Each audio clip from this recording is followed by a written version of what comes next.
დნმ-ის ანალიზმა დაადასტურა, რომ უკრაინაში ფრონტის ხაზზე რამდენიმე თვის წინ დაღუპული ჯარისკაცი 28 წლის ქართველი მებრძოლი რევაზ გეგეჭკორია. ის აფხაზეთიდან დევნილი ოჯახიდან იყო, თავად ჟიტომირში დაიბადა და გაიზარდა, მანამდე კი ოჯახი გალში ცხოვრობდა.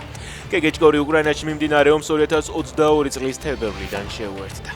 ჯანგველაძის მკვლელობის ორგანიზებაში ბრალდებულ ძმებ მიქაძეებსა და გიორგი ჯოხაძეს უადო პატიმრობა მიესაჯათ. ამავე საქმეზე ბრალდებულია ყოფილი გენპროკურორი ოთარ რომანოვ ფარცხალაძე. ის რუსეთის მოქალაქეა, ამიტომ მასზე საერთაშორისო ძებნაა გამოცხადებული. ეგრეთ წოდებული კანონიერი ქურდის მერაბ ჯანგველაძის ძმას ლევან ჯანგველაძეს გასული წლის მარტში ჭავჭავაძის გამზირზე ესროლეს. შეკვეთილი მკვლელობის შემსრულებელს გელა უძილაურს უადო პატიმრობა აქვს მისჯილი. გურჯაანის მუნიციპალიტეტში 40 წლამდე კაცი ცეცხლსასროლი იარაღით მოკლეს. მთავარი ამბები კახეთიდან წერს, რომ ის საკუთარი საცხოვრებელი სახლიდან სოფლის მიმდებარედ ვენახის მიმართულებით წაიყვანეს და ცეცხლი გაუხსნეს.